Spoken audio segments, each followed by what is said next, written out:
Oh, snap! It's another Snap review from the Family Gamers. Hey, Dad. You just won the first game at our family game night. What are you going to do next? I'm going to Disneyland. Well, not exactly. But I can play It's a Small World with you, and we can pretend like we're going to Disneyland. Okay, Dad, just promise not to sing the song this time. Okay. Today's Snap review is about Disney's It's a Small World, a game for ages 4 and up, published by Funko Games.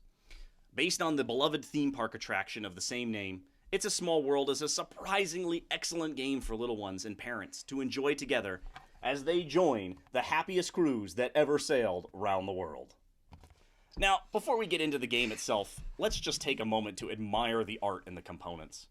Mary Blair's art design for the theme park attraction is a timeless classic, and Funko wisely chose not to mess with it.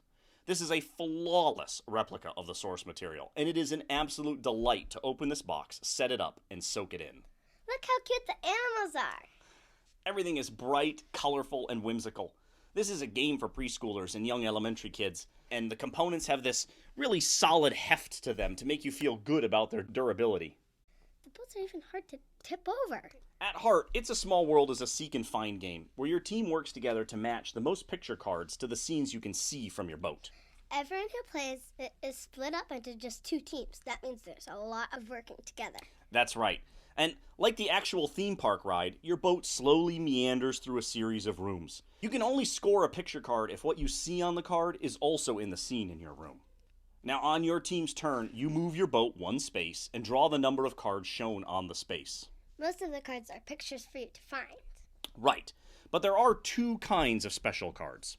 One is the clock tower cards. These are the timer for the game. When the clock reaches 6, the game is over. The second type of cards are flip cards. They let the team rotate the scene board so that now a different scene is visible in the rooms. It's the game's big twist. That's right, a literal twist. So anyway, yeah, your team matches as many of these picture cards from your team's hand as you can, flipping scene boards if you can to make them visible from your boat, and then your turn is over and the other team goes. The second team starts on the opposite corner of the board, so the 2 boards are never in the same room. That's right.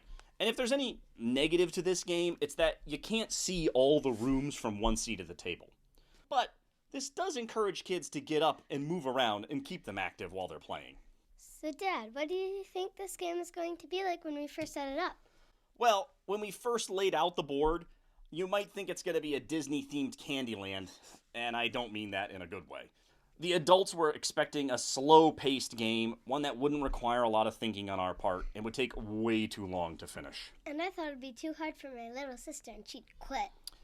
Instead, we were surprised by what an absolute delight this game is. It never feels slow because every turn you always use as many cards as you can, not just one at a time. Yeah, and since it's team-based, your turns are filled with all sorts of interaction as you search for the matches. You can even use a little elementary deductive reasoning because, just like in the theme park attraction, each scene is themed to a certain geographic region, like Latin America, Southeast Asia, or Southern Europe.